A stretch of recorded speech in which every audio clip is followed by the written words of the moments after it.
코스피가 10,000시대, 15,000시대 계속 이렇게 올라가겠죠? 우리나라가 이렇게 오른 배경은 삼성전자 하이닉스가 있잖아요. 이 두 개가 반도체 세계 1, 2등인데 AI 시대에는 이 메모리 반도체가 너무 중요하거든요. 이게 없으면 못하니까. AI 데이터 센터를 지어야 되는데 거기에 메모리 반도체가 많이 필요한데 이게 부족해요 되게. 그래서 이제 부르는 게 값인데. 다들 데이터 센터 맞아요. 짓겠다고 난리니까. 얼마 전에 우리도 대한민국 3대 메가 프로젝트 발표한 거 핵심이 데이터 센터지. 근데 메모리 반도체 만드는 위해선 전 세계 3개니까 젠슨왕이 왜 한국에 자꾸 오겠어요? 그게 이제 우리나라 삼성전자 하이닉스에 그대로 반영이 돼요. 만약에 삼성전자 하이닉스를 사셨다면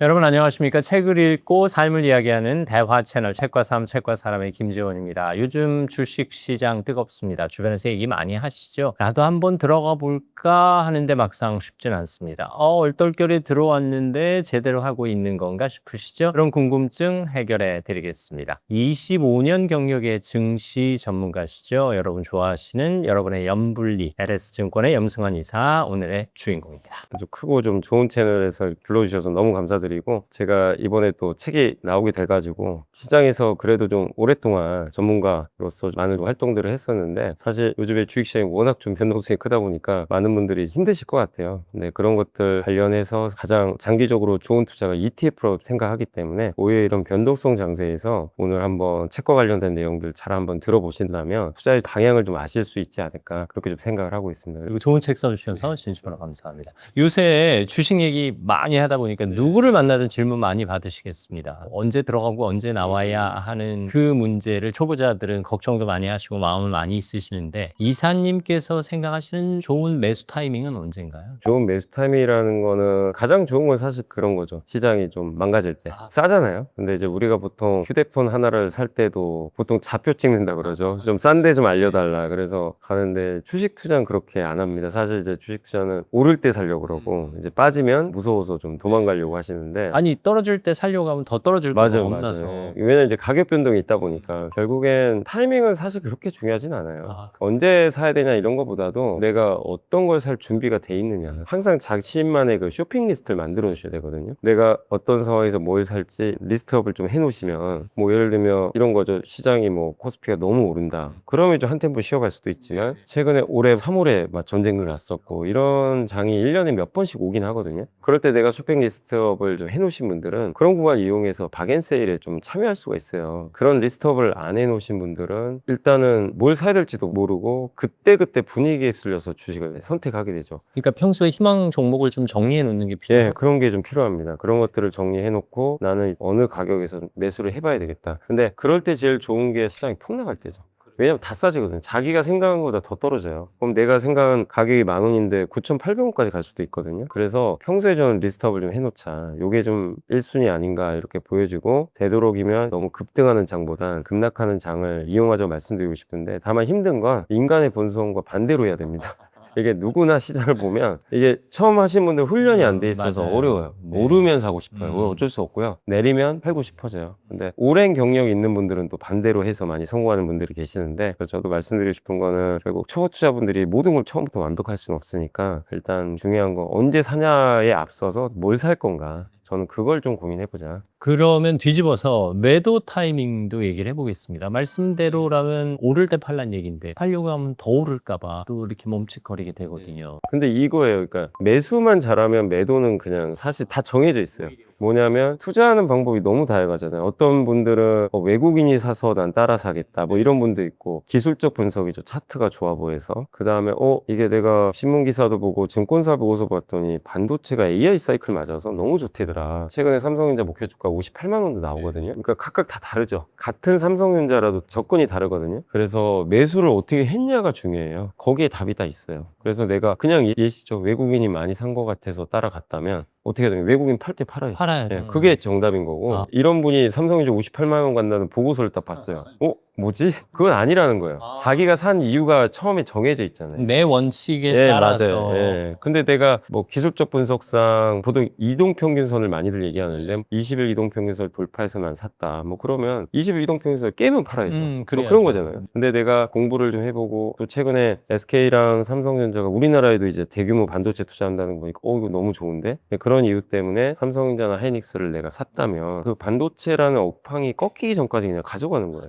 이 기술적 분석이 중요한 게 아니에요. 그리고 오히려 주가가 만약에 어떤 이슈 때문에 빠졌다 그러면 더 살 수도 있는 거죠. 그게 안 바뀌었다면. 그래서 이 말씀을 왜 드리냐면 각자가 다 산 이유가 달라요. 뭐 실제로 되게 황당할 수도 있는데 그런 분들도 계세요. 자기가 왜 사는지 모르는 분도 있어요. 물론 너무 오래전에 샀거나 그냥 누군가한테 기동량 들었는데 산 분도 있어요. 되게 다양해요. 이게 어떻게 보면 되게 쉬워 보이지만 매도의 원칙은 내가 매수한 이유에 다 들어가 있어요. 사실은 그것만 지키시면 되고, 대신에 내가 산 그 이유가 훼손되면 팔아야 되는 거예요. 어떤 이유가 됐건 간에. 그게 근데 처음에 훈련 안 돼 있으면 되게 어려워요. 아, 이거 훼손된 걸 알아요. 못 팝니다. 자꾸 희망회로를 돌리게 돼요. 내가 정한 원칙을 깨요. 근데 이거는 제가 여기서 방송에서 얘기한다고 바로 되는 건 아니고 실제로 한 1, 2년을 해보셔야 돼요. 이렇게 경험도 해보시고 그러면서 깨먹어도 보고 수익도 내면서 그런 이제 관점에서 하는 거고, 그리고 뭐 같은 삼성전자를 난 반도체 좋아서 샀더라도 나의 목표 수익률은 30%다. 나는 사이클 끝날 때까지 가져간다. 이러면 그것도 다 다른 거예요. 그러면 30%가 그냥 파는 거예요. 누가 뭐 옆에서 뭐라고 하건 말건. 그러니까 결국엔 내가 처음 샀을 때 그 목표 있잖아요. 그거를 적어 놓으셔야 돼요. 초심을 잃지 네, 않아야 맞아요. 되고. 그래야 그게 매도 타이밍이 있지. 많은 전문가들이 나와서 매도를 어떻게 해야 될지도 알려드리기도 하잖아요. 근데 그게 왜 정답이 안 되냐면 각자 산 이유가 다 달라요.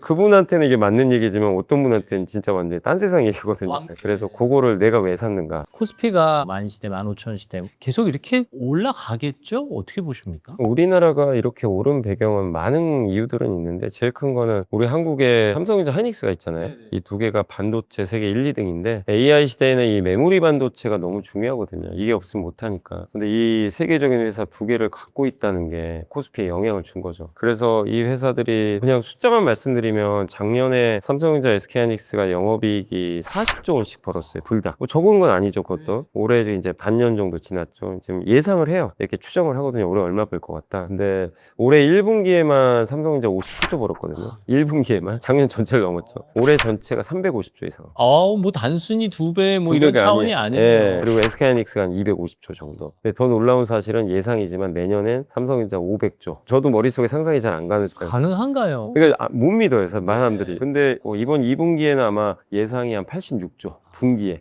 그럴 수밖에 없는 게 AI 데이터 센터를 지어야 되는데 거기에 메모리 반도체가 많이 필요한데 이게 부족해요, 되게 물량이. 그래서 이제 부르는 게 값인데. 다들 데이터 센터 맞아요. 짓겠다고 난리니까요. 얼마 전에 우리도 지금 대한민국 3대 메가 프로젝트 그러니까요. 그 핵심이 데이터 센터. 심지어 우리까지. 근데 메모리 반도체 만드는 회사는 전 세계 3개니까 공급이 안 되는 거죠. 그래서 젠슨항이 왜 한국에 자꾸 오겠어요? 왜 이렇게 쇼를 네. 하고 갔겠을까? 이유는 여러 개가 있지만 그 중에 하나가 반도체 좀 공급을 원하거든요. 그게 이제 우리나라 삼성전자 하이닉스에 그대로 반영이 돼요. 실적에. 그러다 보니까 이제 주가들이 급등을 한 거고. 그래서 이번 상승장은 과거랑 다른 게 과거에는 상승장의 대부분이 기대감으로 많이 올랐어요.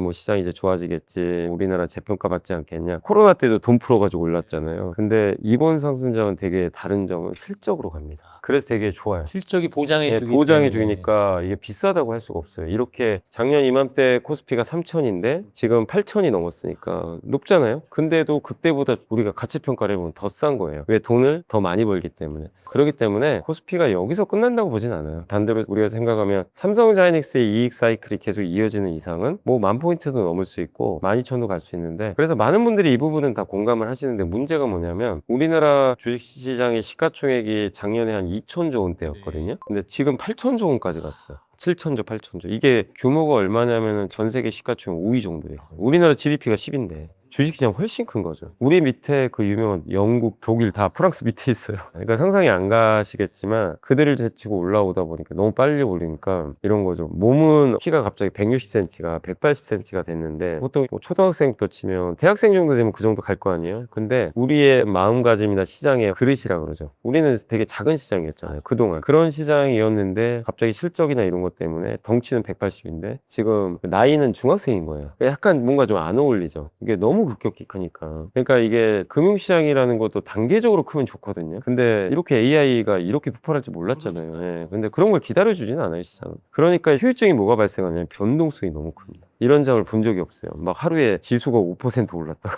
갑자기 다음 날은 이 중학생이 막 울어버립니다. 그래서 마이너스 5% 빠지질 않나. 미국 증시는 그러지 않잖아요. 미국은 굉장히 큰데 미국에는 우리보다 더 위험한 상품도 되게 많은데 그럼에도 불구하고 상당히 안정적이에요. 근데 왜냐면 이제 미국은 금융시장이 100년 전부터 탄탄하게 받쳐졌는데 근데 우리는 그런 걸 쌓을 시간 없이 너무 빨리 성숙하다 보니까 이건 결국 시간이 해결할 문제인데 그래서 제가 말씀드리고 싶은 거는 앞으로도 지수는 더 오를 수 있습니다. 실적이나 이런 거. 더 키가 180이 아니라 2m도 갈 수 있는 조건은 되는데 우리 금융시장의 그릇이 아직은 작아서 그 얘기는 뭐냐면 그럴 때마다 이렇게 출렁인다는 거예요. 한 가지가 뭐냐면은 어쨌든 투자자들은 다 선택을 합니다. 내가 가지고 있는 종목이 있고 더 나아 보이는 종목이 있고 선택을 해야 되는데 가진 돈은 한정돼 있으니까 지금은 개인 투자자들이 이끄는 장이거든요. 그래서 6월에 무슨 일이 있었냐면 5월 말에 삼성전자, SK하이닉스를 2배로 추정하는 레버리지 ETF가 나온 거예요. 그러니까 삼성전자 주가가 오늘 5% 오르면 하루에 10% 오르는 거죠. 빠지면 반대고. 근데 이제 이게 출시가 됐는데 삼성하이닉스가 너무 좋다는 건 다 알잖아요. 근데 못 산 사람도 많아요. 그러면 요걸 사면 내가 역전할 수 있겠다. 2배씩 오를 수 있으니까. 그 생각을 한 거예요. 물론 이제 이론적으로 맞을 수도 있죠. 근데 이게 출시되고 나서 정말 인기가 너무 많았어요. 근데 그 후유증이 뭘로 나타났냐면 개인 투자분들이 갖고 있는 코스닥 종목을 다 팔아버려요.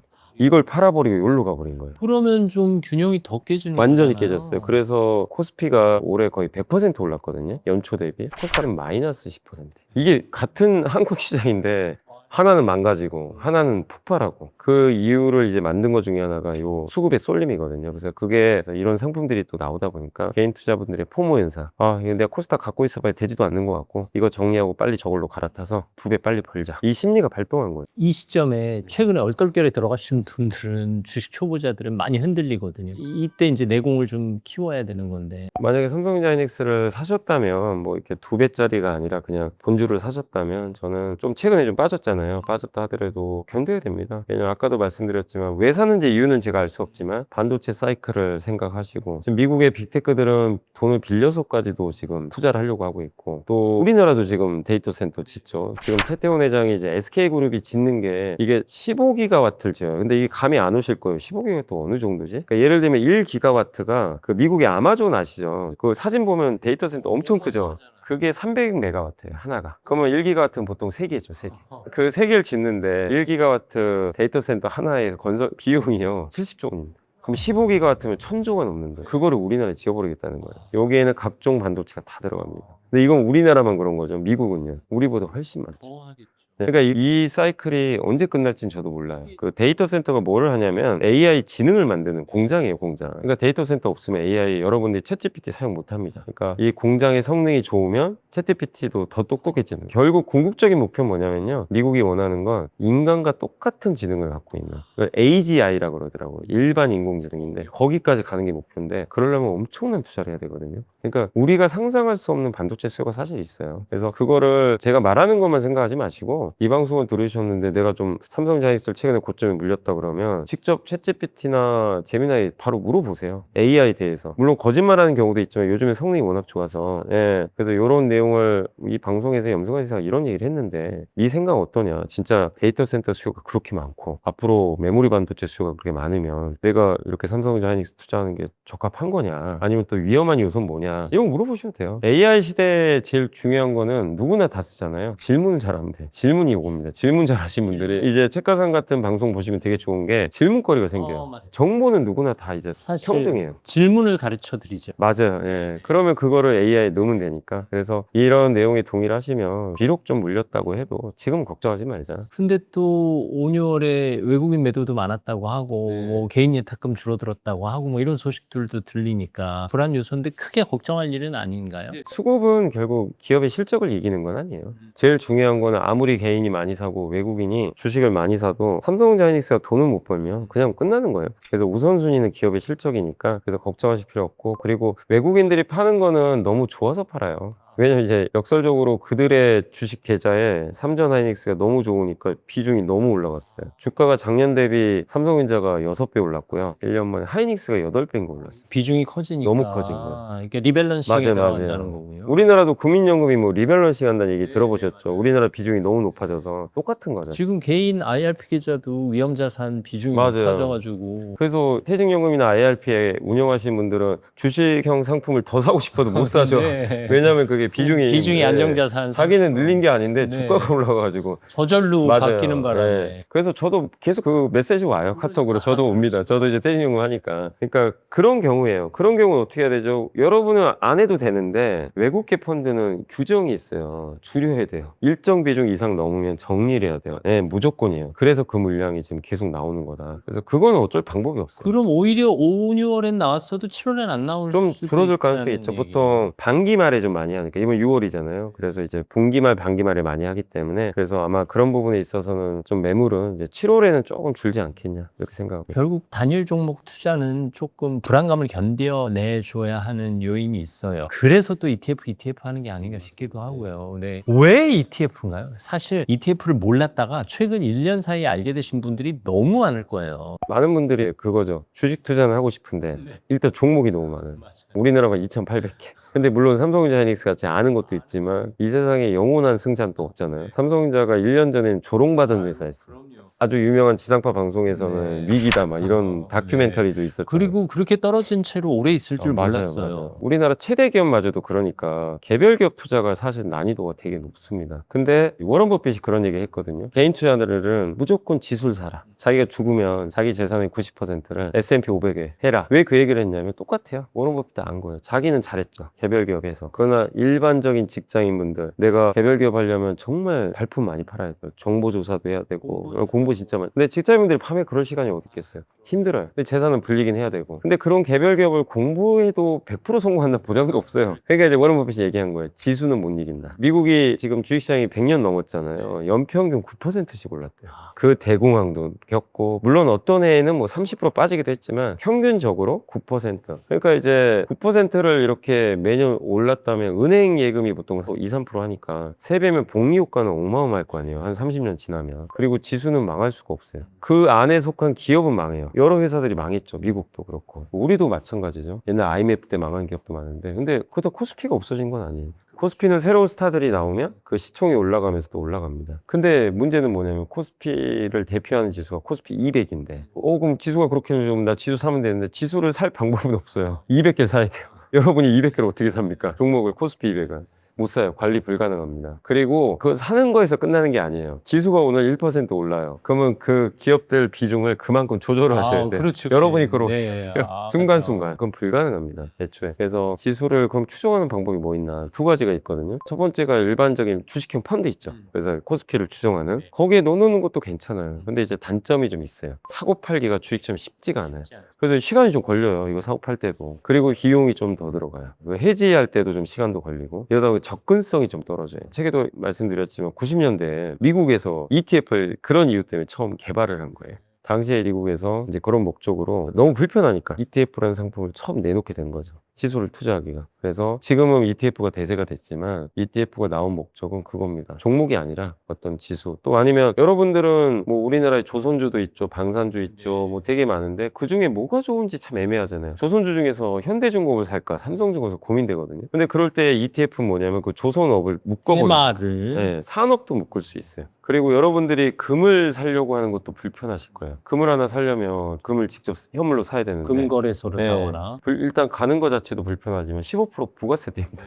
비용적인 부분. 그리고 또 내가 갑자기 다음날 팔 수도 있잖아요. 마음이 바뀌어서. 이게 쉽지가 않죠, 사실은. 근데 금도 ETF를 만들어 놓은 거예요. 그러니까 뭐냐면 접근성이 되게 떨어지는 그런 것들이 있잖아요. 그런 것들을 마치 우리가 개별 주식처럼 한 주 두 주 사고 파는 것처럼 실시간으로 사고 팔 수 있게 만든 게 한마디로 ETF. 이걸 상장 지수 펀드인데 한마디로 펀드를 개별 기업처럼 매매해라. 투자자의 편리성을 편리성도 굉장히 좋고 비용도 적어요. 상대적으로 좋고 게다가 복리 개념을 적용해서 이제 장기 투자에 유리해. 장기 투자에도 되게 유리하고 그리고 너무 좋은 게 상품이 진짜 많다는 거. 이제 ETF로 못 사는 건 없는 것 같아. 정말 각종 ETF로 지수도 사지만 이번에 개별 기업 2배짜리도 나온 데다가 각종 테마도 있고 금도 살 수 있고 심지어 미국은 암호화폐 ETF도 있어요. 우리는 아직 허용이 안 됐지만 그다음에 구리 ETF 그러니까 여러분이 거래할 수 있는 그런 모든 것들을 다 ETF로 사실은 아주 간편하게 계속 이제 아이디어 상품이 나오는 거죠. 네, 요새는 근데 많은 분들이 좀 힘들어하신 게 이제 너무 많다. 우리나라만 1000개가 넘대요. ETF가. 그러니까 이제 거기서 비슷한 상품도 너무 많다 보니까 고르기 어렵다는 분도 있지만 어쨌든 ETF는 20세기 자본시장에서 가장 위대한 상품 중에 하나 아닌가. 여러분들의 자산 증식을 하기 위해서 아주 간편한 방법으로 이걸 만들어 놨기 때문에 특히 직장인분들한테 너무 좋은 상품 아닌가. 지금 하신 말씀이 이제 이 책의 1장, 2장 정도에 해당하는 기초적인 내용이고 100개의 질문을 집어넣으셨어요. 초급, 중급, 고급의 분류까지 어느 정도 되는 느낌인데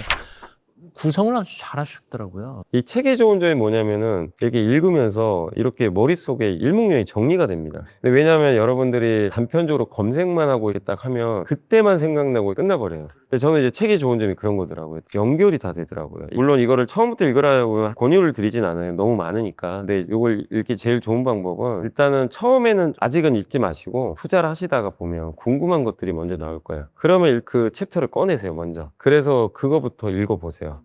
그걸 이제 몇 개씩 하다 보면은 점점 궁금해져요. 그러면 이제 여러분이 목차 보시고 궁금한 것들을 이제 거기서 연결하시면 돼요. 부록이 가장 핵심인 게 부록에 궁금한 것 좀 넣어놨어요. 제일 질문 많은 거. 뭐 은퇴할 때 어떤 ETF 고려해야 되냐. 퇴직연금 ISA 계좌, IRP 계좌 이런 거 있잖아요. 활용법. 부록에 좀 넣어놨기 이게 때문에. 이제 저희 세대들이 은퇴하고 뭐 퇴직하면서 ISA다, 뭐 IRP다, 연금저축이다 많이 들었지만 구체적인 비교가 잘 안 되는 경우가 많았는데 그걸 아주 제대로 짚어주셨더라고요. 그리고 나이대별로 투자 전략을 또 다르게 짜주셨어요. 이게 꼭 정답은 아니에요. 아니지만 왜냐면 연령대마다 다 다르잖아요. 왜냐면 자기가 처한 상황. 근데 저는 이제 기본적으로도 20대, 30대, 40대까지는 수익률이 중요하진 않아요. 모아야 돼요. 왜 그러냐면 20, 30, 40대는 어쨌든 경제활동할 시기니까 너무 수익률에 연연하고 나는 안 까먹어야지 이런 생각보다는 요즘에는 이제 예금보다는 주식을 많이들 하시죠. 적립식으로 퇴직연금, 연금저축, IRP에 일정하게 요즘에 자동 적립식 매매도 되니까 그래서 ETF를 세팅을 잘 해놓으셔서 그거를 매달 살 수 있게 하는 거예요. 근데 이거를 자기가 개입을 하면 어떤 달은 사다가 어떤 또 안 사요. 날짜를 정해서 원칙으로 네, 해놓고. 원칙으로 해놓으면 아까도 말씀드렸지만 지수는 계속 장기간 우상향해요. 앞으로도 그럴 거예요. 경제가 성장하는 이상. 그러면은 지수형 ETF에 나의 월급의 일부를 꾸준히 10년, 20년, 30년 이렇게 모아가시면 중간중간에 뭐 20% 빠지는 해도 있겠지만 연평균 수익률이 10%만 나와줘도 나중에 내가 50세 이상이 되면 사실 엄청난 돈이 되거든요. 근데 대부분 못해요. 왜냐면 너무 오래 걸리고 사실 지금 제일 부러운 사람이 20년 전에 삼성전자 산 맞아요, 사람, 맞아요. 5년 전에 SK 하이닉스 네. 산 사람이잖아요. 맞아요. 그리고 꾸준히 버텨준 맞아요, 사람인데 그걸 지금 시작하자는 거죠. 뭐 이런 분들이 있어요. 나 공부하긴 싫어. 근데 주식으로 재미 보는 사람들 보면 부럽긴 해. 그럼 나도 해놓고 싶어. 그러면 지수 ETF에 그냥 묵혀둬라. 그냥 꾸준히 한 달에 얼마씩 넣어라. 뭐 이런 말씀하시는 거죠. 그러니까 지수 ETF는 공부할 필요는 없어요. 그러니까 그거죠. 어떤 자산이든 내가 은퇴할 때 지금보단 자산이 불어나야 되잖아요. 반드시 성장하는 자산을 사야 돼요. 그게 핵심이거든요. 그래서 퇴직연금이나 이런 데 모으실 때 핵심은 무조건 지수예요. 왜냐면 우리가 4년 전에 아픈 기억이 있지만 메타버스 지금 어떻게 됐어요? 없어졌잖아요. 그때 메타버스 ETF도 있었어요. 그때 난리도 아니었어요. 그리고 뭐 메타버스 안에 뭐 땅 사라 뭐 이런 얘기도 했잖아요. 그때 그게 세상 바꿀 줄 알았는데. 근데 그때 메타버스 ETF에 만약에 지수처럼 내가 모았으면 어떻게 됩니까, 지금? 그냥 없는 돈이 되는 거예요. AI가 메타버스처럼 될 정도는 아니지만 AI 산업이라는 게 또 나중에 버블 터질 수도 있고 모르죠. 근데 그런 것들을 다 종합해서 지수가 반영해서 가는 건데 산업은 중간중간 바뀐단 말이에요. 지금은 반도체가 1등인데 갑자기 5년 후에는 로봇이 1등할 수도 있고요. 그래서 산업은 어떻게 하시면 좋냐면 적절하게 사고팔고를 하셔야 돼요. 나 은퇴까지 로봇 갖고 갈 거야 이러면 안 돼요. 근데 지수를 그렇게 그러니까 이거를 우리가 보통 코어 자산 코어가 핵심 그리고 산업은 위성 세틀라이트라고 그러죠. 그렇게 해서 코어를 단단히 박아 놓는 거죠. 이거는 내가 적립식으로 매달 사는 거예요. 그래서 두 가지가 제일 좋아요. 20대부터 저는 하셨으면 좋겠고 기본은 S&P 500 우리나라 코스피 200 옛날에 코스피 200이 안 들어갔지만 이제 요즘에 코스피 200이 좋아졌으니까 그렇게 해서 아니면 나스닥 100을 하시든 코스피 200을 하셔도 상관없어요. 그래서 미국 하나 미국을 꼭 해야 되는 이유는 달러 자산이니까 우리가 달러 포지션을 갖고 있는 것도 좋거든요. 연금저축 펀드는 100% 그냥 지수형 ETF도 상관이 없는데 퇴직연금 기준으로 말씀드리면 70%밖에 못 사잖아요. 위험자산.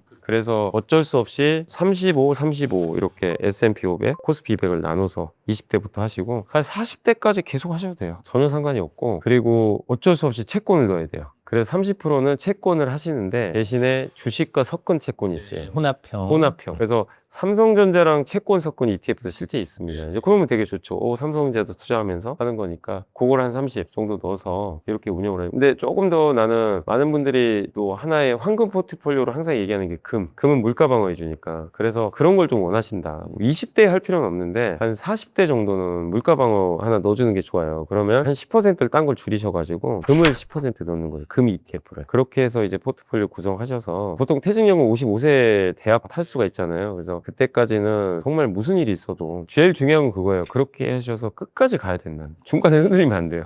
그걸 모아가는 거. 그게 저는 제일 중요하다. 이렇게. 국내로 할 것이냐 해외로 할 것이냐 얘기도 해주셨지만 사실 수년 전에 그 미국 증시에서 단일 종목 잘 투자하신 분이 그 종목의 혜택도 받지만 환율 중과 혜택도 보셨잖아요. 그러니까 그 부분도 염두에 두고 말씀 잘해주신 게 ETF 중에 환해지가 있고 해지를 안 한 게 있어요. 그러니까 환율 영향 안 네, 받겠다. 맞아요. 근데 환해지는 보통 끝에 H자가 붙어요. 근데 굳이 그건 안 하시는 게 좋아요. 환을 노출시키세요. 미국 주식이나 S&P 500 ETF 하는 이유 중에 많은 분들이 공통적으로 얘기하는 게 난 달러 자산 갖고 싶다. 그게 있는데 환해지를 하면 그게 없어져 버려요. 그 혜택 자체가. 내가 원하는 거랑 똑같아져 버리잖아요. 그렇기 때문에 환해지를 되도록이면 안 하는 상품 위주로. 근데 나는 너무 환율에 대한 스트레스 나는 받기 싫다. 뭐 그런 분은 어쩔 수 없죠. 웬만하면 미국 ETF 같은 경우는 환해지 말고 끝에 H자 안 붙어 있으면 다 그냥 환 노출이거든요. 예, 그렇게 해서 하시면 좋을 것 같습니다. 사실 ETF 이름이 어렵거든요. 너무 어려워요. 영어로 나와서 이거 국내야 국외야도 모르는데 네. 그 이름풀이 다 해주십니다. 이제 회사 이름의 브랜드명인 셈인데 그 브랜드명 시험 보려면 볼 수도 있겠습니다. 네. 이런 것까지 그야말로 알파부터 오메가까지 A부터 Z까지 다 들어있습니다. 이 100가지 질문에 웬만한 ETF 상식은 다 걸리게 되니까 궁금하신 점이 있으면 이 책으로 해결하시는 게 좋겠습니다. 주식 초보자에게도 권해드리고 이미 ETF 투자를 하고 있는 중급 투자자들에게도 권해드립니다. 지금의 증시를 잘 분석해 주셔서 진심으로 감사합니다. 이 책 통해서 많은 분들이 주식 투자를 편안하게 할 수 있는 그런 시대가 됐으면 좋겠습니다. LS증권의 염승환 이사와 함께했습니다. 감사합니다. 어려우시죠? 그러면 도움 받으셔야죠. 뭐 좋은 책이 있다는 것도 좋은 영상이 있다는 건 참 고마운 일입니다. 책과 삶도 도와드리겠습니다. 다음 시간에도 여러분 곁에 있겠습니다. 감사합니다.